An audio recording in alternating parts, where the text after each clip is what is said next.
onder dit ondergeskik. So, dankie vir julle gehoorsaamheid. Dankie dat julle geluister het wat die Gees wil sê.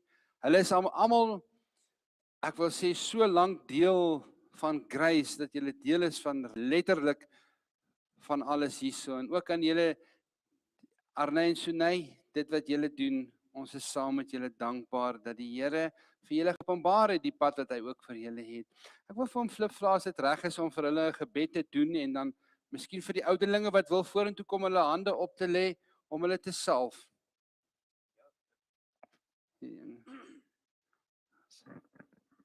As daar ouderlinge is wat wil vorentoe kom en ook om hande op lê, sal dit wonderlik wees.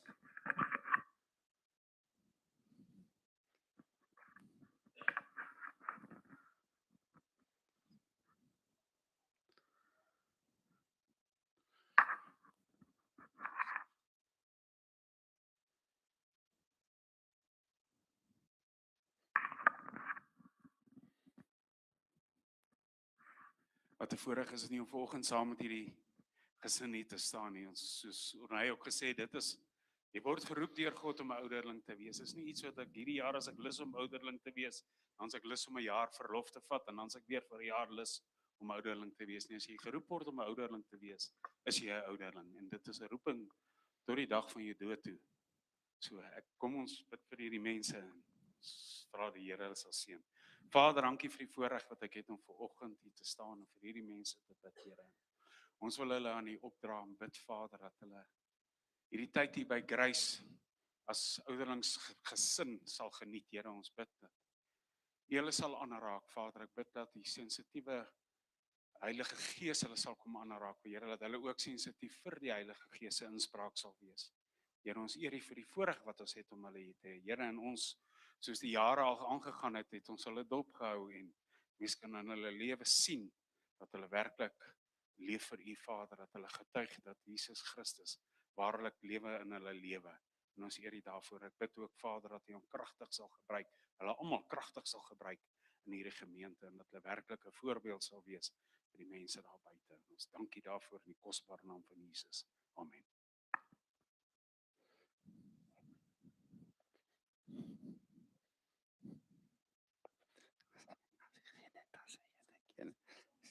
Staan net genoeg so 'n bietjie.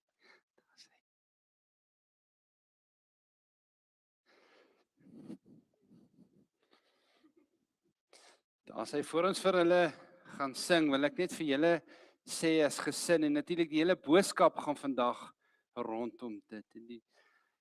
En baie mense is so vinnig om te sê die Here sê of die Here sê, hulle misbruik eintlik God se naam. Maar as dit in die woord staan, kan ons dit sê.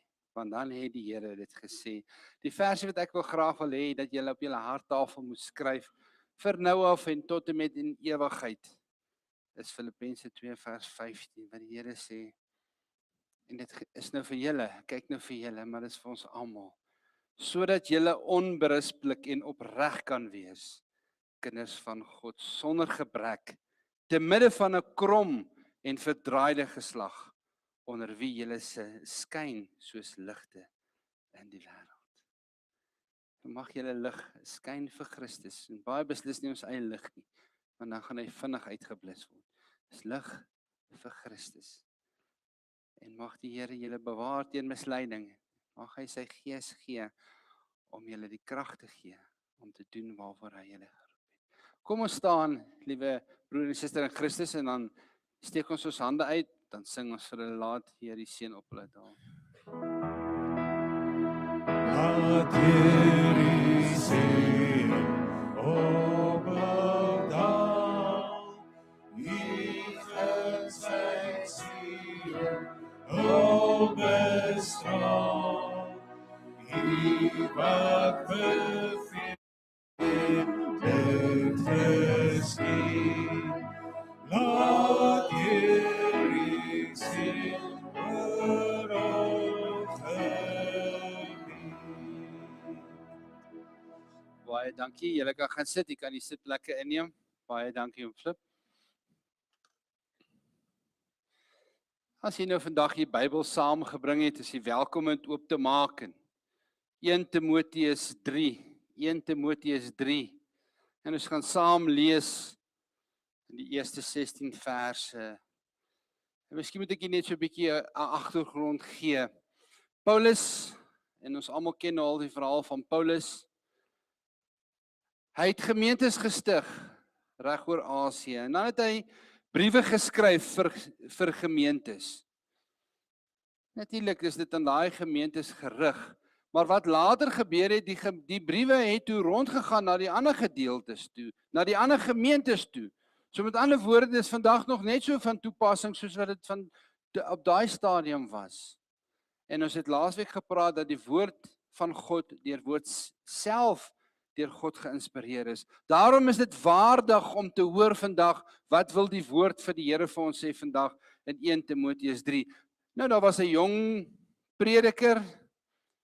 Hy was eintlik een van die jongstes, so ongeveer plus minus 30 jaar oud, en hy het verskriklike aanvalle gekry van die gemeentes wat gestig is. So dis nie 'n nuwe ding dat mense in kerke aangeval word, en hoe meer jy vir die Here wil werk, hoe meer word jy aangeval nie, dis niks niets nie. En die Bybel sê daar's niks niets nie. Dit kom al van daai tyd af. Maar wat toe gebeur het, Paulus het hierdie gemeentes gestig, en dan het hy vir hulle briewe geskryf. So moet ook nie dink afstandonderrig is iets niets nie. As jy vandag dink afstandsonderrig is iets niets, dan moet jy net 'n bietjie gaan kyk na die afstandsonderrig wat Paulus aan die gemeentes gedoen het. Ons gebruik dit tot God se heerlikheid. En daarom is daar geen fout met afstandsonderrig nie. En ek wil amper sê, ons mag ook tegnologie gebruik vir die uitbreiding van sy koninkryk. Dink net hoe sou dit wees as daar nie radio was nie, of daar's nie klankopnames gewees nie, sou dit heelwat moeiliker gewees het, maar soos ons vorder, en die Here het ons die vermoë gegee, natuurlik mag ons dit gebruik, en natuurlik sal die vyand meer kom, en dit meer vernietig, en slag, en steel, en verwoes, maar ons doen wat reg is. Kom ons lees hierdie gedeelte, en dan gaan ons praat met die oog ook nou op die oudelingspaar wat ons vandag aan die gemeente bekend gestel het, maar ons gaan dit heel wat verder vat as net 'n ouderlingpaar. Ons gaan vandag so 'n bietjie kyk wat sê hierdie gedeelte vir ons, vir my en vir jou, daar waar ons daagliks is. Want ons gaan laat die Here vir ons deur die Gees dit openbaar. Ek gaan vir ons die gedeelte lees, 1 Timoteus 3 vanaf die eerste versie. Dit is 'n betroubare woord. As iemand na 'n opsienersamp verlang, begeer hy 'n voortreffelike werk. 'n Opsiener dan moet onberispelik wees. Die man van een vrou, nigter, ingetoe, fatsoenlik, gasvry, bekwaam om te onderrig, geen drinker, geen vegter, geen vuil gewinsoeker nie, maar vriendelik, geen strydlustige, geen geldgierige nie. Elkeen wat sy eie huis goed regeer en sy kinders met alle waardigheid en onderdanigheid hou. Maar as iemand nie weet om sy eie huis te regeer nie, hoe sal hy vir die gemeente van God sorg dra? Hy moet nie 'n nuweling wees nie, en ek wil self onder die rede val. Nuweling beteken nie noodwendig nuweling van 'n kerk nie, beteken 'n nuwe bekeerling, nie tot in die geloof gekom. Hier sê Paulus, hy moet nie 'n nuwe persoon wees wat nou net so pas in die geloof gekom het nie. Hoekom nie? Hoekom sal Paulus dit vir Timoteus sê en sê, pas op daar, moenie dit doen nie. Moenie laat 'n nuwe bekeerling dadelik 'n opsienersamp het nie. Hoekom nie? Anders staan vir ons in die woord, sodat hulle nie verwaand word en in dieselfde oordeel as die duiwel val nie.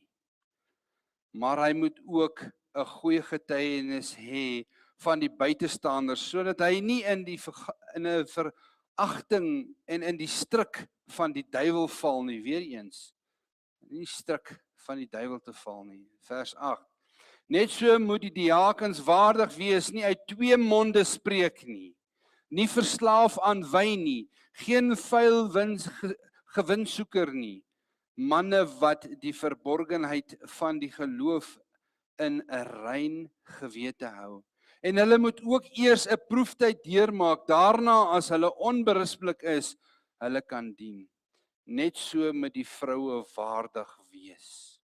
Geen kwaadspreeksters nie, nigter, betroubaar in alles. Die diakens moet manne van een vrou wees en hulle kinders in en hulle eie huis goed regeer. Want die wat goed gedien het, verkry vir hulle 'n eervolle plek en veel vrymoedigheid in die geloof in Christus Jesus. Ek skryf jou hierdie dinge in die hoop om gou na jou toe te kom. Maar as ek vertoef. Hier praat Paulus natuurlik van homself aan Timoteus. Hy praat nie van Jesus Christus nie, hy praat van homself. Maar as ek vertoef, dan kan jy weet hoe iemand hom moet gedra in die huis van God, want die gemeente is van die lewende God, 'n pilaar en grondslag van die waarheid. En oneenseglik, nou dit is 'n baie mooi Afrikaanse naam wat sê iets wat heeltemal waar is, of ons kan dit anders sê, iets wat nie betwis kan word nie. Dis wat die woord eintlik beteken. En oneenseglikheid, die verborgenheid van die godsaligheid is groot. God is geopenbaar in die vlees, is geregverdig in die gees, het verskyn aan engele, is verkondig onder die heidene, is geglo in die wêreld, is opgeneem in heerlikheid. Amen. Ons lees net tot sover in 'n feilbare woord van die Here.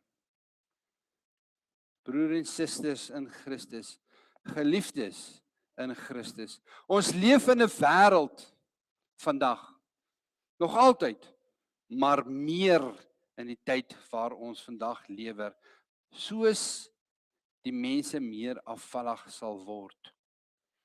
Waar die standaarde, en nou praat ek baie beslis nie van Bybelse wette nie. Ek praat van standaarde wat vir ons voorgelê is. Elke dag laer en laer word. Dit gaan nie baie van jou verg om bietjie agter te kom wat aangaan in die skole, universiteite, in die regering, in elke plek wat jy kom. Hoe mense standaarde elke dag laer word nie. Wat vroeër verkeerd was, nie eens honderde jare terug nie, net 'n paar jaar terug, word nou as die normaal gesien in 'n plek en in die samelewing. Dit wat vir die mense vroeër sonde was, dit word nou gevier deur die mense van die wêreld, deur die ongelowiges.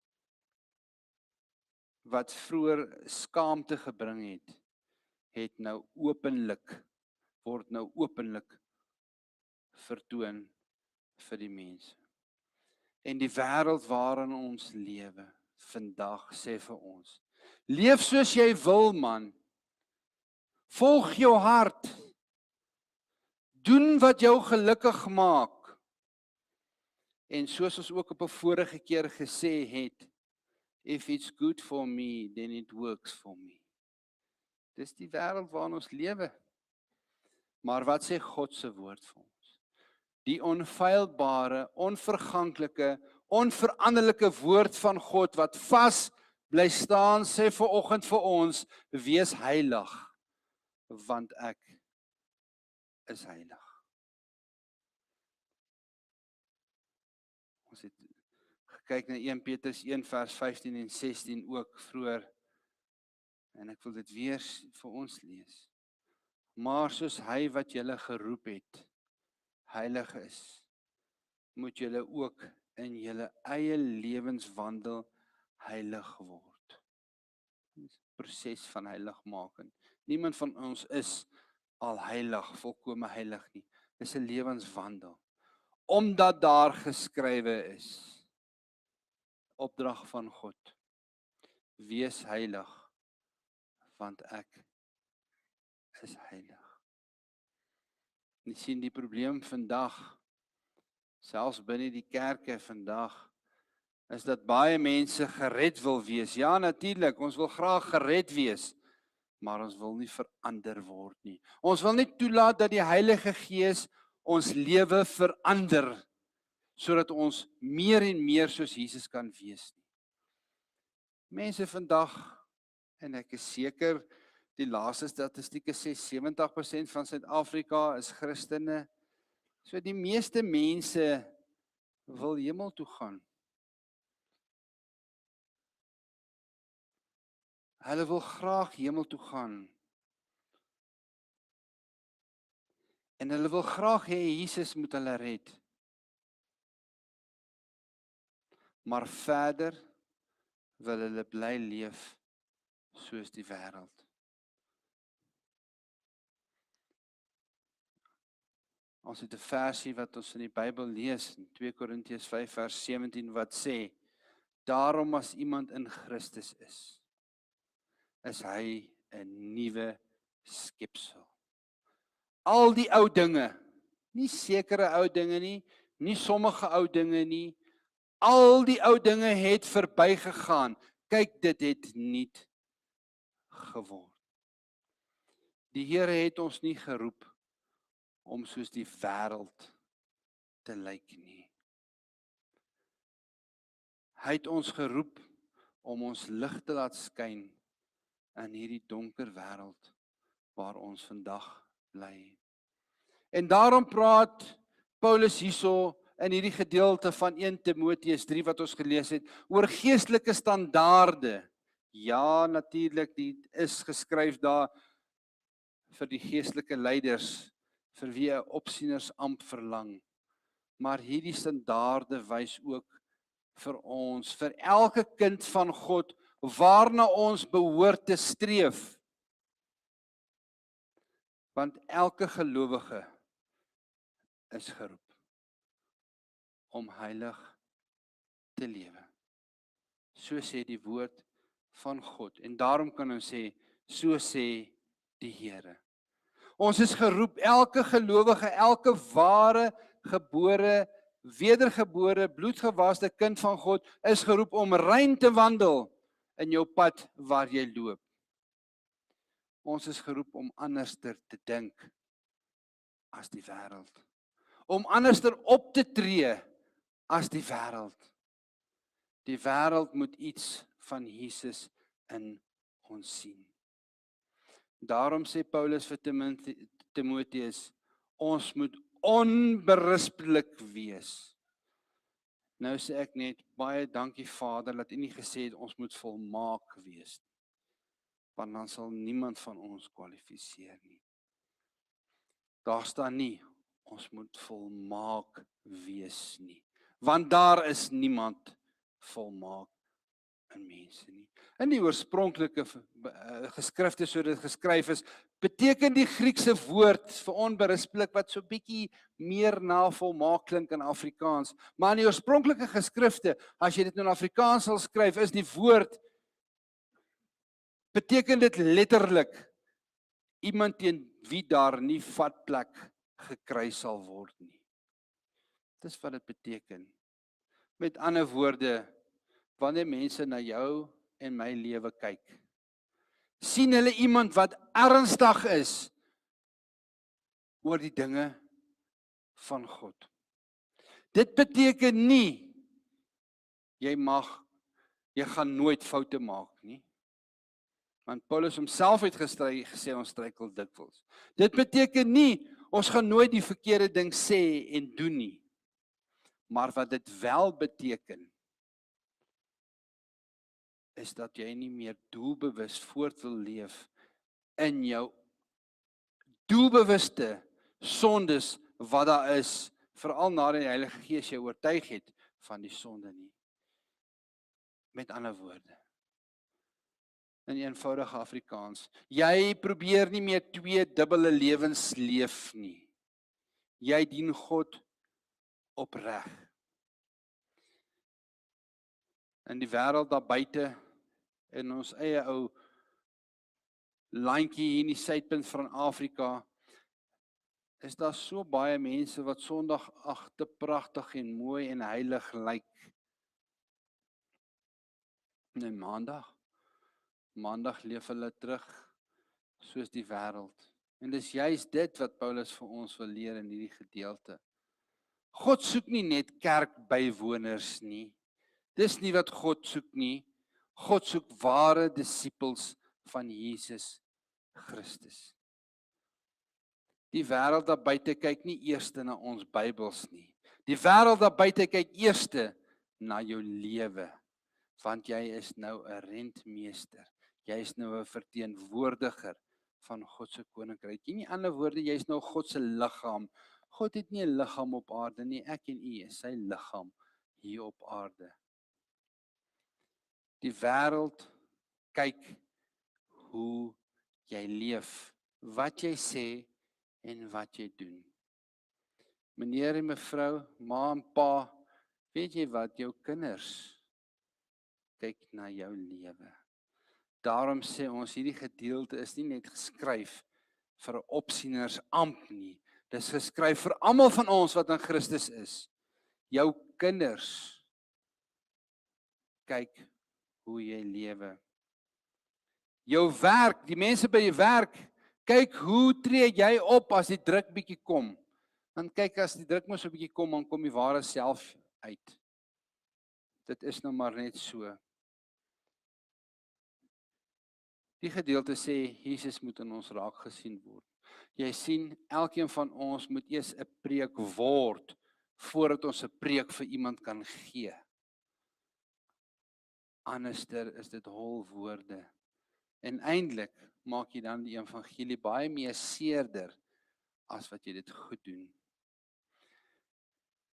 Ek lees 'n ruk gelede van 'n verhaal, ek weet nie wanneer dit plaasgevind het nie, maar die detail maak nou nie saak nie, van 'n pa wat in Europa in die sneeu geloop het, en agter hom het sy seun geloop, en sy pa het voetspore so in die sneeu getrap, en die seentjie het agterna so in pa se voetspore probeer trap.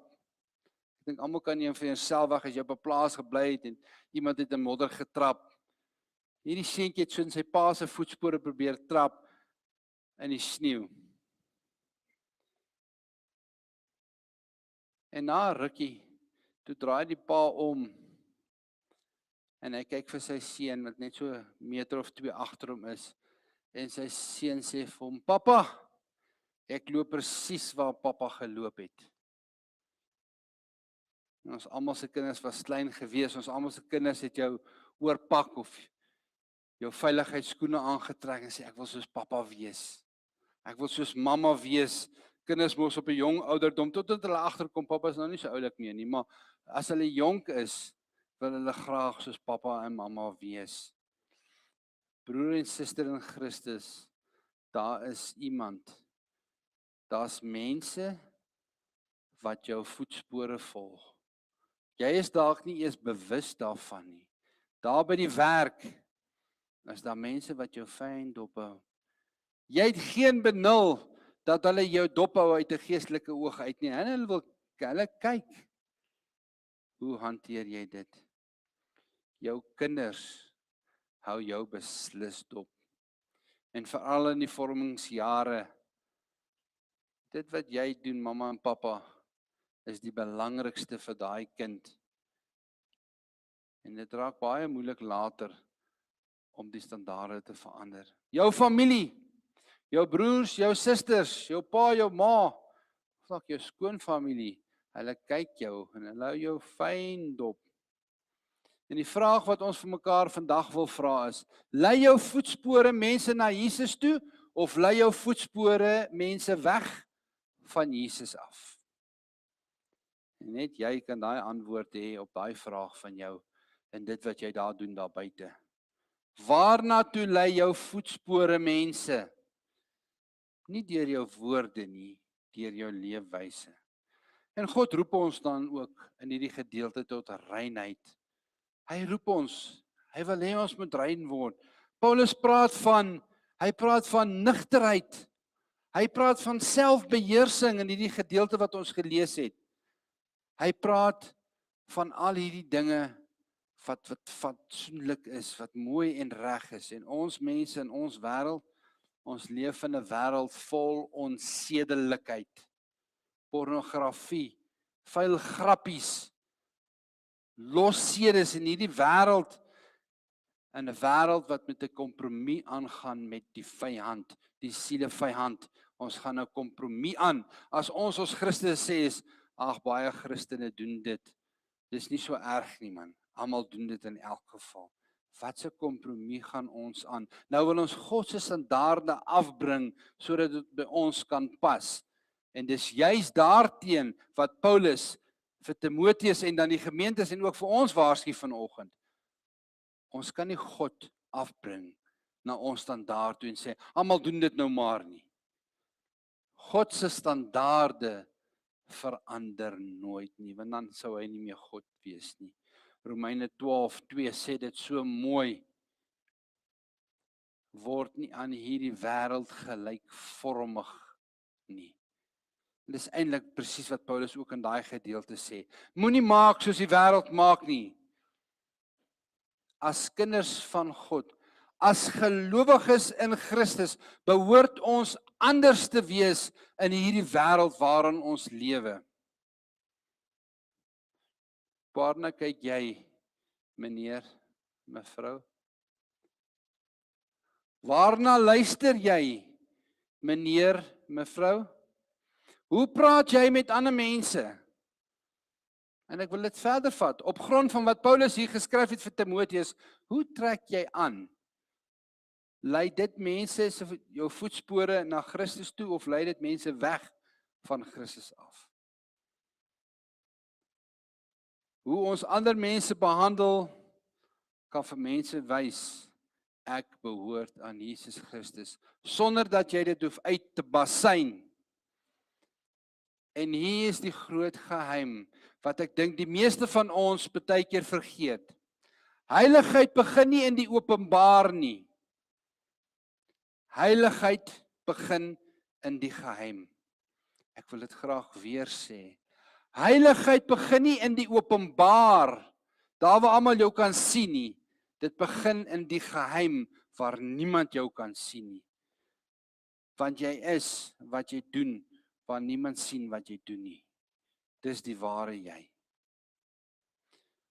Ons lewe moet 'n getuienis wees tot sy eer.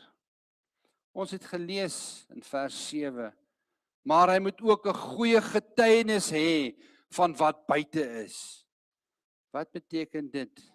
Dit beteken, wat sê die mense buite die kerk van ons? Wat sê die mense daar buite die kerk? En as ek praat van die kerk, nie ons kerk, ons praat van die kerke daar buite, wat ten minste nog die waarheid verkondig. Wat sê die mense daar buite ons? Sê hulle dank, sê hulle dalk ons kan baie mooi sing, sê hulle dank ons klank is goed, sê hulle dalk ons kan die kerk mooi bestuur. Wat sê hulle van ons? Sê hulle vir ons leef net reg by die kerk. Maar man, daar by die kantoor is hierdie ouderling of diaken of pastoor, ou wat saam met my kerk toe kan, dan maar 'n heel ander tipe persoon. En dis wat Paulus vir ons sê. Dit help nie, ons bid hard, maar ons behandel mense so sleg nie. En dis die boodskap wat Paulus vir ons wil gee. 'n Christen, 'n ware kind van God, 'n gelowige in Christus, se lewe behoort 'n boodskap te wees. Die grootste skande aan die evangelie gebeur wanneer gelowiges 'n dubbel lewe begin lei. Jy is so Sondag by die kerk, maar jy is so Maandag by die huis. En daarom sê Matteus 5 vers 16 vir ons, laat julle lig so skyn voor die mense. Hoekom?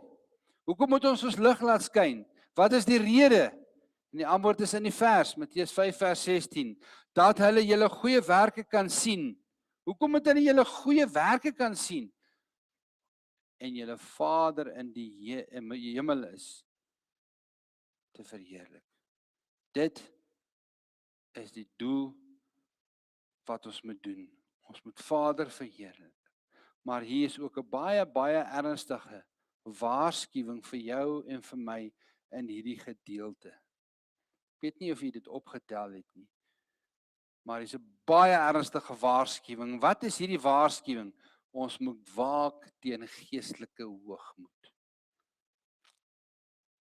1 Timoteus 3 wat ons gelees het, waarsku ons teen hierdie hoogmoed en spesifiek geestelike hoogmoed. Dit staan daar. Jy kan dit gaan lees, gemaak 'n Bybelstudie. Hoogmoed was die moeder van alle sondes en hoogmoed was die sonde wat Satan tot 'n val gebring het. Hoogmoed, en ek wil bysê, geestelike hoogmoed veral vernietig mense. Dit vernietig bedieninge. Hoogmoed vernietig huwelike. Dit skeer families uit. Daar's niks goeds omtrent dit nie. En weet jy wat? Hoogmoed kom voor die val. Maak vir jou 'n geskiedenislyn in die afgelope 100 of 200 jaar en kyk bietjie wat gebeur met bekende mense wat hoogmoedig begine word het. Hoogmoed kom voor die val en dis presies wat die Bybel vir ons sê. So wanneer mense begin dink ek is geestelik sterk genoeg. Soos 'n mentor altyd vir my sê, as ons dink ons het gearriveer, dan moet ons maar 'n val verwag. Ons het elke dag, elke sekonde van die lewe het ons God se genade nodig. En sonder gebed voor Christus en voor God raak ons koud. Sonder die Bybel, sonder die woord van God, die woord van God wat ons laasweek so mooi bespreek het, raak ons swak. En daarom waarsku Paulus ook daarteen dat ons nie moet selfe strikke moet val as waarin duiwel geval het nie. Jakobus 4 vers 6 sê, God weerstaan die hoogmoediges, maar die nederiges gee hy genade. Ons het in hierdie week 'n begrafnis gehou van oom Martin. En hoe mooi voorbeeld was dit nie van nederigheid gewees nie. En hierdie versie beklemtoon dat die Here aan hom genade gee, want daar staan, maar aan die nederiges gee hy genade. Aan die swakkes, aan die eenvoudiges, aan die gebrokenes, aan die mense vir wie die wêreld so een kant toe stoot. En nou wil ek julle vertel, ons almal word een kant toe gestoot. As jy regtig in Christus is en Christus in jou, sê die skrif, ons is vreemdelinge en bywoners van hierdie wêreld. Moenie verbaas wees as die wêreld jou haat nie, want hulle het my eerste gehaat, sê Christus. Ons moet nie soos hierdie wêreld begin lyk nie. Ons moet anders praat as ons met mekaar praat. Selfs met 'n ongelowige, want jou woorde kan iemand na Jesus toe lei of weg van Jesus af. Ons moet anders leef in die lewe wat ons leef elke dag daar by die werk. Ons moet anders dink. Want ons behoort aan Jesus Christus. Soos wat Filippense 2 vers 15 sê, sodat julle onberispelik en opreg kan wees, kinders van God, sonder gebrek en te midde van 'n krom en verdraaide geslag. En is hierdie geslag van ons nie krom en verdraai nie, sodat ons lig kan skyn. Ons lig wat ons moet skyn. Ons lig moet ons nie probeer laat skyn soos 'n donkerte nie. Ons sien baie mense wil 'n lig laat skyn, maar hulle probeer die lig laat skyn soos 'n donkerte. Dit kan nie. Lig en duisternis kan nie op dieselfde plek wees nie. So is jy op die pad van Christus of jy is nie op die pad van Christus nie. Daar's nie drie weë nie, daar's net twee weë. Hierdie weg en daardie weg. En dan wil ek nog vir jou verder sê, en baie mense wat kom en gesels oor probleme,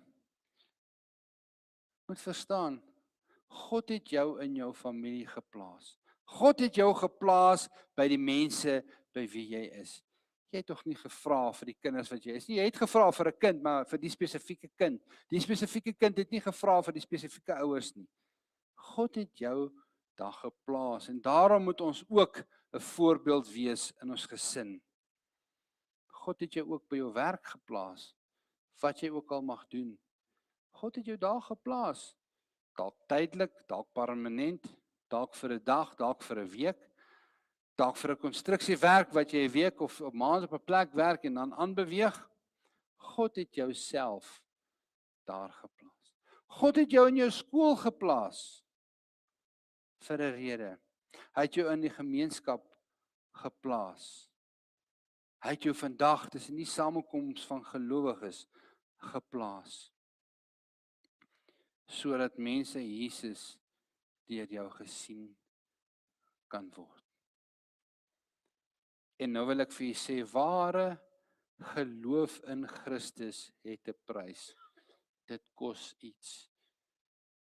Nie dat jy iets kan doen natuurlik om jou saligheid te verdien nie, maar dit kos iets. Soos ons gesê het, baie mense wil gered wees. Baie mense wil hemel toe gaan. Baie mense wil God se seëninge hê, maar hulle wil nie sterf in hierdie vlees nie. Hulle weier om te sterf in hierdie vlees. En daarom sê Jesus self in Lukas 9 vers 23, as iemand agter my wil aankom, moet hy homself verloon en sy kruis elke dag opneem en my volg. En mag die Here ons help daarmee. Om Jesus te volg beteken,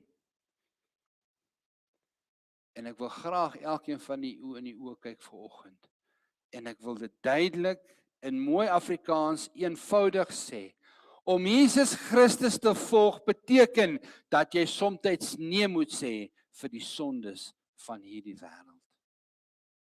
Dat jy partykeer nee moet sê om 'n kompromie te moet aangaan met die vyand. En dat jy soms vir hierdie vlees wat so teen jou gees streep, partykeer nee moet sê. Sien, ware Christendom, ware geloof in Christus kos iets.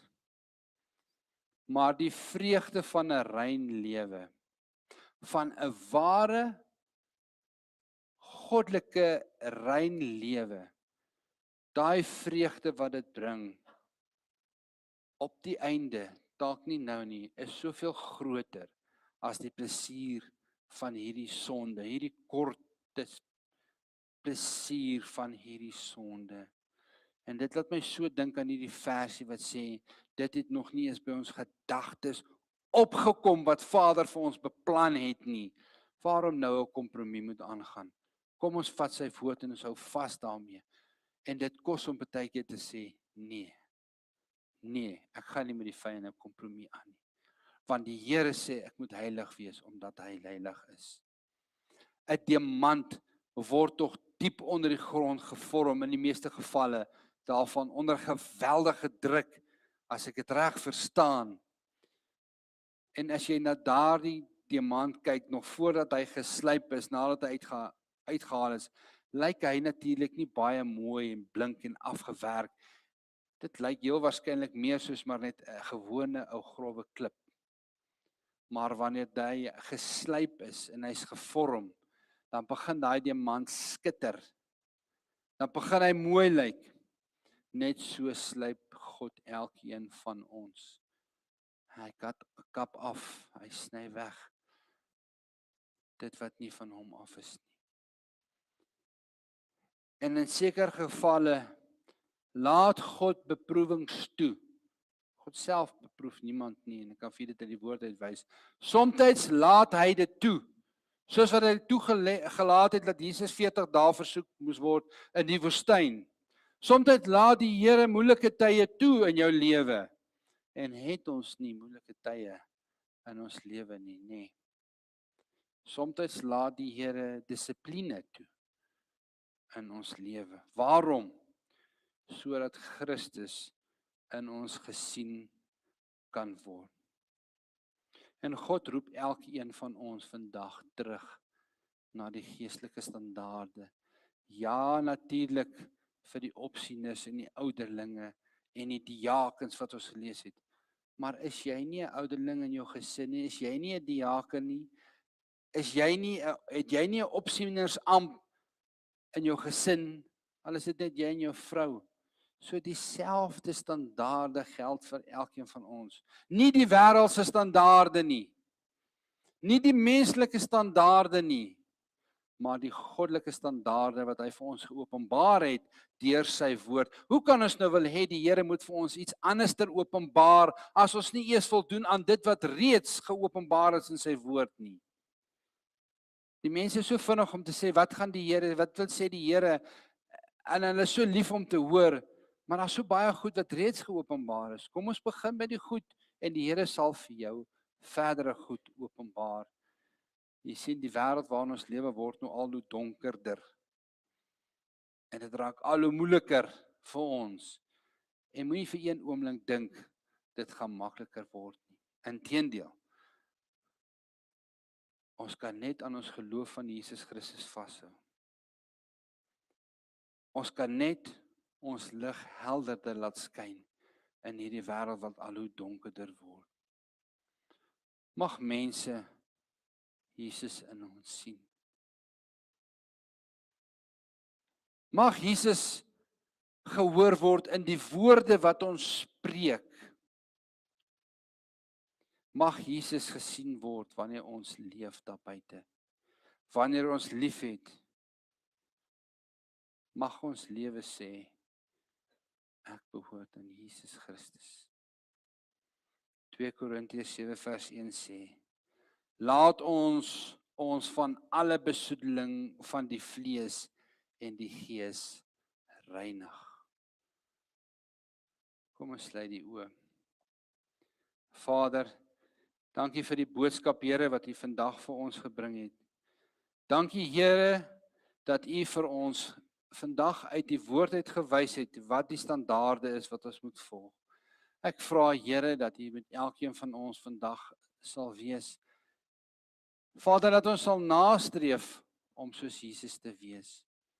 En ek vra, Here, dat U deur die Heilige Gees ons sal kom verander, aan ons kom openbaar, aan ons kom slyp, aan ons kom wegneem, soos dit U behaag. In die wonderlike naam van Jesus. Amen. Daar sê, kom ons staan. As die gees van hom wat Jesus uit die dode gewek het in jou woord, as die gees van hom wat Jesus uit die dode opgewek het in jou woord, dan sal jy vir ewig lewe, as die gees in jou woord, dan sal jy vir ewig lewe, as die gees in jou woord, as die gees van hom wat Jesus uit die dode opgewek het in jou woord, as die gees van hom wat Jesus uit die dode opgewek het in jou woord, dan sal jy vir ewig lewe, as die gees in jou woord, dan sal jy vir ewig lewe, as die gees in jou woord. As die gees wat Jesus opgewek het uit die dode in jou woon, sal jy vir ewig lewe. Amen. Kom ons sluit die oë. Here, dankie dat ons vandag by mekaar kan kom as medebroers en susters in Christus. Vader, dankie Here dat U die Heilige Gees gestuur het nadat U opgevaar het. Here, en dankie Here dat as die Heilige Gees in ons kan woon, dieselfde Gees wat Jesus in die dode opgewek het, in ons woon, dat ons die ewige lewe kan hê. Vader, wys vir ons die pad wat U vir ons wil hê ons moet loop. En laat ons so lig sal skyn, sodat Jesus Christus Vader verheerlik sal word in die wonderlike naam van Jesus. Amen.